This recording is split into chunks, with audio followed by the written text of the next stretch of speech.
नमस्कार साथियों, आज का अपना ओल्ड इज गोल्ड सीरीज का अपना टॉपिक रहेगा सल्तनत कालीन स्थापत्य एवं कला के बारे में। इस टॉपिक से संबंधित जो भी प्रश्न अब तक विगत परीक्षाओं में पूछे जा चुके हैं उन्हीं प्रश्नों को मैंने यहाँ पर क्या है शॉर्ट नोट्स में कन्वर्ट किया है और कम टाइम के वीडियो में यानी कम टाइम की क्लास में आपको उन प्रश्नों को बताऊंगा कि इस टॉपिक से ये प्रश्न विगत परीक्षाओं में पूछे जा चुके हैं। इससे आपको एक आइडिया हो जाएगा कि आपसे किस प्रकार के प्रश्न आपकी परीक्षा में पूछे जाएंगे। तो साथियों, इधर उधर की बातें ना करते हुए हम बात करेंगे पॉइंट टू पॉइंट प्रश्नों के बारे में। तो सबसे पहला प्रश्न देखते हैं। पहला प्रश्न पूछा गया था कुब्बत उल इस्लाम मस्जिद कहाँ पर है। तो कुब्बत उल इस्लाम मस्जिद कहाँ पर है? दिल्ली में। उसके बाद आपको ध्यान रखना है अढ़ाई दिन का झोपड़ा। अढ़ाई दिन का झोपड़ा कहाँ पर स्थित है? अजमेर में। और इस अढ़ाई दिन के झोपड़े के बारे में पूछा गया था कि इसका निर्माण किसके द्वारा करवाया गया। तो कुतुबुद्दीन ऐबक के द्वारा। किसके द्वारा? कुतुबुद्दीन ऐबक के द्वारा। और जो कुब्बत उल इस्लाम मस्जिद दिल्ली में स्थित है इसके बारे में प्रश्न पूछा गया था नेक्स्ट कि इंडो इस्लामिक कला का सबसे पहला उदाहरण है। आपसे परीक्षा में प्रश्न पूछा जाए कि इंडो इस्लामिक कला का सबसे पहला उदाहरण है तो कौन सा है? कुब्बत उल इस्लाम मस्जिद, जो कि कहाँ पर स्थित है? दिल्ली में। उसके बाद आपसे प्रश्न पूछा गया था कि कुब्बत उल इस्लाम मस्जिद के प्रांगण में प्रसिद्ध लौह स्तंभ किसकी स्मृति में है। तो किसकी स्मृति में? चंद्र यानी चंद्रगुप्त द्वितीय। उसके बाद प्रश्न मिलान करने को लेकर इस प्रकार पूछा गया था। तो आपको ध्यान रखना होगा अटाला मस्जिद कहाँ पर स्थित है? जौनपुर में। कहाँ पर स्थित है? जौनपुर में। जहाज महल कहाँ पर स्थित है? मालवा। जहाज महल कहाँ पर स्थित है? मालवा में। जामा मस्जिद कहाँ पर स्थित है? गुलबर्गा। कहाँ पर? गुलबर्गा में। उसके बाद प्रश्न पूछा गया था कि अढ़ाई दिन का झोपड़ा नामक मस्जिद में प्रयुक्त प्रस्तर खंडों में किस नाटक के अंश अंकित हैं। तो जो अढ़ाई दिन का झोपड़ा है उसकी दीवारों पर किसके चित्र बने हुए हैं? तो आपको आंसर देना है हरकेली के। किसके? हरकेली नाटक के। उसके बाद यहाँ पर मैंने बता रखा है कि कुब्बत उल इस्लाम मस्जिद कहाँ पर स्थित है? दिल्ली में। और इसका निर्माण किसने करवाया? तो कुतुबुद्दीन ऐबक के द्वारा। किसके द्वारा? कुतुबुद्दीन ऐबक के द्वारा। और कब करवाया गया? 1197 ईस्वी में। तो यहाँ पर निर्माण को लेकर प्रश्न पूछा गया था कुतुब मीनार के बारे में। किसके बारे में? कुतुब मीनार के बारे में। कुतुब मीनार में आपको ध्यान रखना होगा कि इस कुतुब मीनार का निर्माण किसने करवाया शुरू? तो कुतुबुद्दीन ऐबक ने। और इसे पूर्ण किसने करवाया? इल्तुतमिश ने। इल्तुतमिश ने। तो साथियों, इस कुतुब मीनार के बारे में आपको ध्यान रखना होगा कि इसकी 5वीं मंजिल का निर्माण किसने करवाया। आपसे प्रश्न पूछा गया था कि कुतुब मीनार की 5वीं मंजिल का निर्माण किसने करवाया। तो किसने करवाया? फिरोज शाह तुगलक ने। और इस कुतुब मीनार को इल्तुतमिश ने 4 मंजिल बनवाया था, परंतु 1310 में आकाशीय बिजली गिर जाने से इसकी चौथी मंजिल ध्वस्त हो गई। फिरोज शाह तुगलक ने इसकी मरम्मत करवाई तथा चौथी मंजिल के स्थान पर 2 मंजिल बनवा दी, जिससे कुतुब मीनार 5 मंजिल की हो गई। तो कुतुब मीनार कितनी मंजिल की हो गई? 5 मंजिल की। और 5वीं मंजिल का निर्माण किसने करवाया? फिरोज शाह तुगलक ने। उसके बाद आपको ध्यान रखना है कि अढ़ाई दिन का झोपड़ा जो कि अजमेर में स्थित था और किसने निर्माण करवाया? कुतुबुद्दीन ऐबक ने। तो इसका निर्माण कब से कब तक करवाया? तो 1206 से 1210 के मध्य इस अढ़ाई दिन के झोपड़े का निर्माण हुआ था। उसके बाद नेक्स्ट ध्यान रखना होगा आपको नेक्स्ट प्रश्न कि दिल्ली में मदरसा-ए मुइज्जी नामक मदरसे की स्थापना किसने की। तो आपको ध्यान रखना होगा मदरसा-ए मुइज्जी नामक मदरसा कहाँ पर स्थित है? दिल्ली में। और इसका निर्माण किसने करवाया? इल्तुतमिश के द्वारा। उसके बाद आपको ध्यान रखना है कि सुल्तानगढ़ी किसका मकबरा है। तो सुल्तानगढ़ी किसका मकबरा है? नसरुद्दीन महमूद का। किसका? नसरुद्दीन महमूद का। इसका निर्माण किसने करवाया? 1231 में। और इस नसरुद्दीन महमूद के पिता थे इल्तुतमिश, यानी इल्तुतमिश ने अपने पुत्र की याद में किसका निर्माण करवाया? सुल्तानगढ़ी के मकबरे का। उसके बाद नेक्स्ट प्रश्न देखते हैं कि भारत में प्रथम मकबरा जो शुद्ध इस्लामी शैली में निर्मित हुआ। आपसे प्रश्न पूछा गया था कि भारत में प्रथम मकबरा जो शुद्ध इस्लामी शैली में निर्मित हुआ था तो वह कौन सा मकबरा था? बलबन का मकबरा। बलबन के मकबरे के बारे में एक प्रश्न पूछा गया था कि प्रथम वास्तविक मेहराब किस सल्तनत कालीन स्मारक में दृश्यातीत है। यानी प्रश्न इस प्रकार पूछा गया था कि प्रथम वास्तविक मेहराब किस सल्तनत कालीन स्मारक में दृश्यातीत है। तो उसका आंसर था बलबन का मकबरा। उसके बाद बात करते हैं नेक्स्ट प्रश्न, अलाई दरवाजे को लेकर प्रश्न पूछे गए थे कि अलाई दरवाजे का निर्माण किसने करवाया और किस कब कब हुआ। यानी आपको ध्यान रखना है कि अलाई दरवाजे का निर्माण 1310 व 11 के मध्य हुआ। किसके द्वारा करवाया गया? अलाउद्दीन खिलजी के द्वारा। उसके बाद अलाई दरवाजे के बारे में आपको 2-3 बातें और प्रमुख रूप से ध्यान रखनी होंगी कि यह एक वर्गाकार कक्ष है तथा प्रथम बार इसमें गुम्बद का प्रयोग किया गया मिलता है। यानी यह एक वर्गाकार कक्ष है तथा प्रथम बार इसमें गुम्बद का प्रयोग किया गया मिलता है। उसके बाद आपको ध्यान रखना होगा कि घोड़े के नाल के आकार की मेहराब सर्वप्रथम प्रयोग में लाई गई थी। तो किस में लाई गई थी सर्वप्रथम प्रयोग? अलाई दरवाजे में। उसके बाद नेक्स्ट प्रश्न ध्यान रखना होगा आपको कि अलाई दरवाजे के प्रवेश द्वार में सर्वप्रथम बार घोड़े के नाल की आकृति के मेहराबों का प्रयोग किया गया है। तो यह सभी बातें आपको अलाई दरवाजे के बारे में ध्यान रखनी होंगी। उसके बाद नेक्स्ट पॉइंट आपको ध्यान रखना होगा सीरी फोर्ट। तो सीरी का किला या सीरी फोर्ट का निर्माण किसने करवाया? अलाउद्दीन खिलजी ने। साथियों यही प्रश्न सेम टू सेम अभी जो विगत नेट का पेपर हुआ था उस नेट के पेपर में सीधा पूछा गया था कि सीरी दुर्ग का निर्माण किसने करवाया? तो अलाउद्दीन खिलजी ने। इस प्रकार जब नेट के पेपर में आपसे प्रश्न रिपीट हो सकते हैं तो आपसे किसी भी एक स्टेट के पीजीटी एग्जाम में तो प्रश्न ज़्यादातर रिपीट होने का कार्य करेंगे। अभी हाल ही में हरियाणा असिस्टेंट प्रोफेसर का जो पेपर हुआ था उसमें हमारा 90% रिजल्ट रहा है। आपने देखा होगा हमारे कंटेंट से कितने प्रश्न मिले? 90%। और जिस किसी को भी कोई भी डाउट हो कि सर आपके नोट्स में यह प्रश्न कहाँ पर दे रखा है, वह व्हाट्सएप पर मेरे को मैसेज करना, मैं आपको पेज नंबर बताऊंगा और वहाँ पर वह प्रश्न आपको सेम टू सेम छपा हुआ मिल जाएगा। क्योंकि हमने बहुत मेहनत कर रखी है और यहाँ पर भी काफ़ी मेहनत की है जब जाकर आपके लिए यह शॉर्ट नोट्स बनाए हैं। तो मैं तो साथियों यही चाहता हूँ कि शॉर्ट नोट्स का आपको भरपूर फ़ायदा मिले। तो इसके लिए आपको क्या करना होगा, इस वीडियो को 2 से 3 बार बहुत अच्छे से सुनना होगा और एक एक प्रश्न पर बिल्कुल ध्यान रखना होगा। और जब भी कंप्लीट आपको भारतीय इतिहास नोट्स आप कंप्लीट पढ़ लें तो प्रीवियस ईयर क्वेश्चन सॉल्व करने हो तो आप सीधे डीएस की हिस्ट्री यूट्यूब पर आइए और वहाँ पर इन प्रश्न सीरीज जो सीरीज चला रखी है ओल्ड इज गोल्ड की उसे कंप्लीट देखने का कार्य करें। यानी आपको कोई भी क्वेश्चन बैंक सॉल्व करने की ज़रूरत नहीं पड़ेगी क्योंकि हमने यहाँ पर काफ़ी मेहनत आपके लिए कर रखी है। तो साथियों बात करते हैं नेक्स्ट प्रश्न को लेकर। आपको ध्यान रखना होगा दीन पनाह पुस्तकालय का निर्माण किसके द्वारा करवाया गया? हुमायूं के द्वारा। किसके द्वारा करवाया गया? हुमायूं के द्वारा। उसके बाद ध्यान रखना होगा फिरोज शाह कोटला। फिरोज शाह कोटला का निर्माण किसने करवाया? फिरोज शाह तुगलक ने। किसने करवाया? फिरोज शाह तुगलक ने। नेक्स्ट प्रश्न पूछा गया था टोपरा स्थित अशोक स्तंभ के परिवहन का चित्रित वर्णन किसमें मिलता है? तो टोपरा स्थित अशोक स्तंभ के परिवहन का चित्रित वर्णन किसमें मिलता है? सीरत फिरोजशाही में। किसमें मिलता है? सीरत फिरोजशाही में।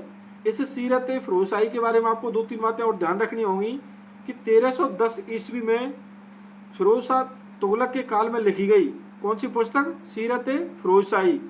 इसी कृति में टोपरा स्थित अशोक स्तंभ का चित्रित वर्णन मिलता है। आपको ध्यान रखना होगा टोपरा स्थित अशोक स्तंभ का चित्रित वर्णन कहाँ पर मिलता है? सीरत फिरोजशाही में। उसके बाद आपको ध्यान रखना होगा कि फिरोज शाह तुगलक द्वारा अशोक के दिल्ली टोपरा एवं दिल्ली मेरठ स्तंभों को के हटाने का विवरण भी सीरत फिरोजशाही में मिलता है। तो यह पॉइंट आपको विशेष रूप से ध्यान रखना होगा। उसके बाद आपको ध्यान रखना होगा नेक्स्ट प्रश्न अटाला मस्जिद कहाँ पर स्थित है? जौनपुर में। अटाला मस्जिद कहाँ पर स्थित है? जौनपुर में। और लाल दरवाजा मस्जिद कहाँ पर स्थित है? जौनपुर में।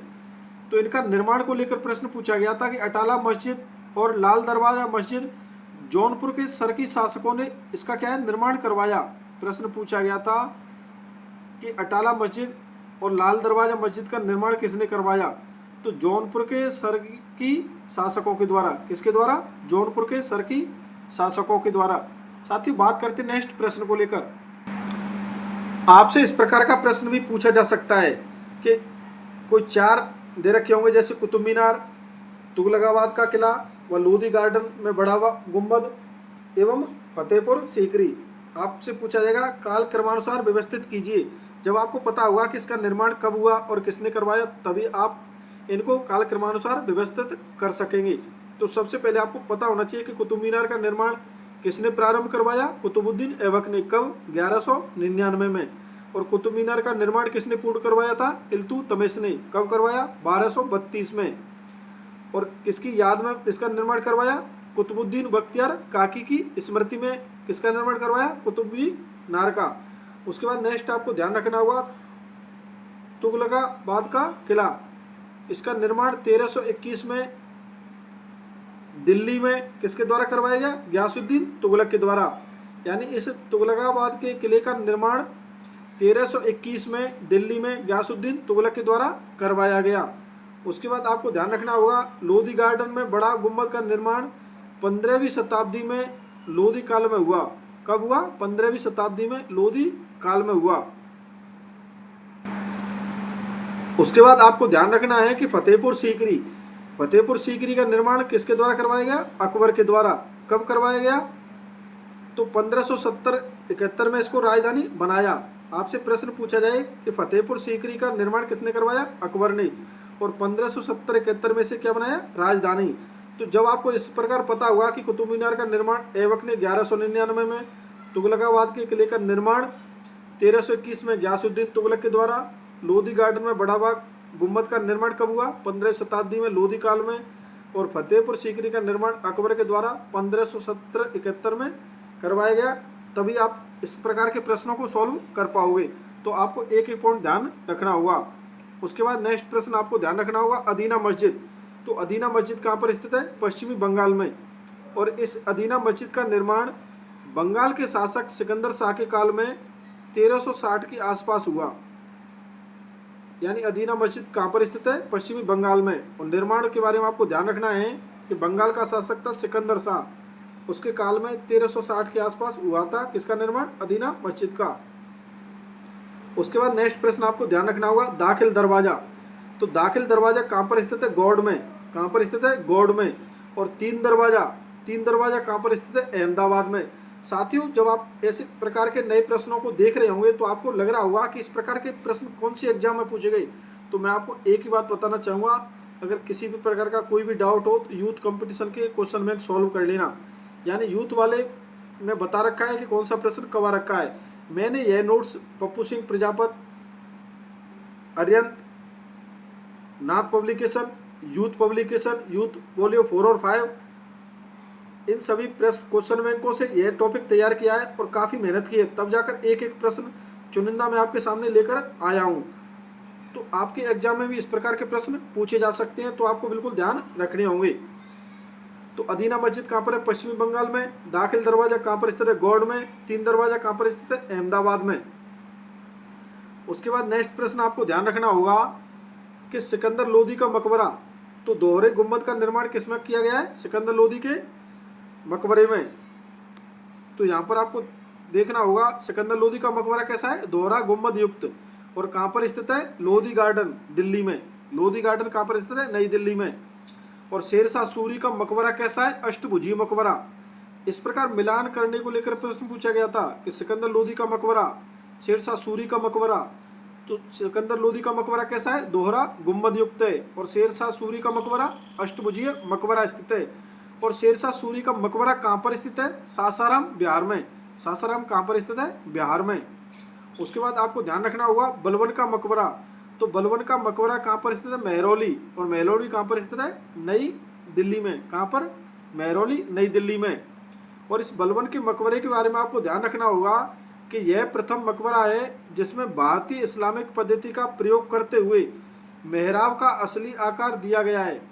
यानी भारतीय इस्लामिक पद्धति का प्रयोग करते हुए मेहराब का असली आकार दिया गया है। कहाँ पर? बलबन के मकबरे में।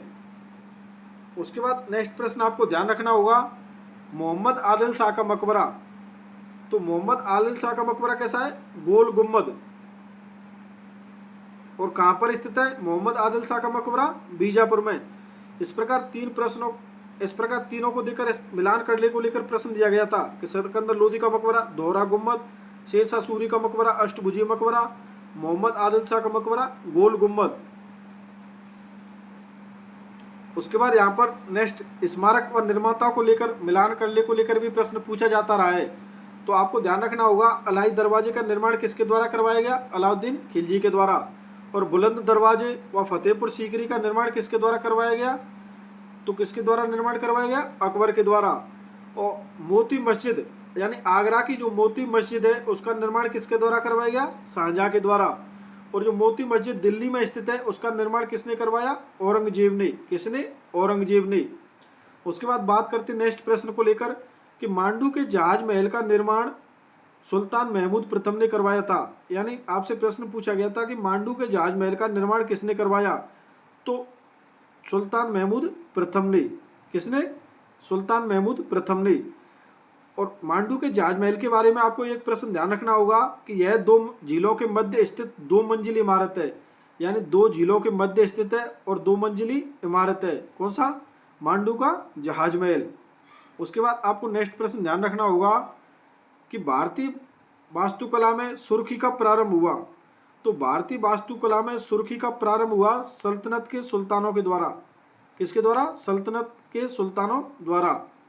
उसके बाद आपको ध्यान रखना होगा कि भारतीय वास्तुकला में सुर्खी यानी दीवार जोड़ने के लिए का प्रयोग सर्वप्रथम दिल्ली सल्तनत के सुल्तानों द्वारा भवनों के निर्माण में किया गया। इस प्रकार आपसे प्रश्न पूछा गया था कि भारतीय वास्तुकला में सुर्खी का प्रारंभ हुआ।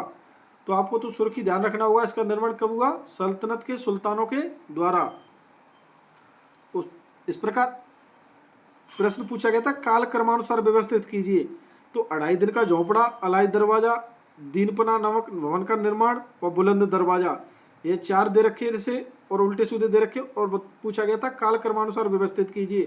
तो यहाँ पर तो हमने काल क्रमानुसार लिख रखा है इनको कि 2.5 दिन के झोपड़े का निर्माण कुतुबुद्दीन ऐबक के द्वारा 1200 से 1210 के मध्य किया गया। और अलाई दरवाजे का निर्माण अलाउद्दीन खिलजी के द्वारा 1311 में कुतुब मीनार के निकट किया गया। और इस अलाई दरवाजे के बारे में आपको ध्यान रखना होगा कि इसमें हिंदू मुस्लिम दोनों शैलियों का मिश्रण है।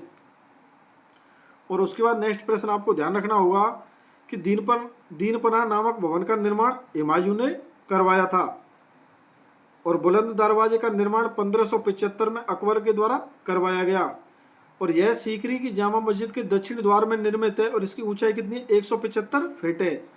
तो 2.5 दिन का झोपड़ा, अलाई दरवाजा, दीनपना नामक भवन व बुलंद दरवाजा, इस प्रकार 4 आपसे इमारत देकर और पूछा जा सकता है काल क्रमानुसार व्यवस्थित कीजिए।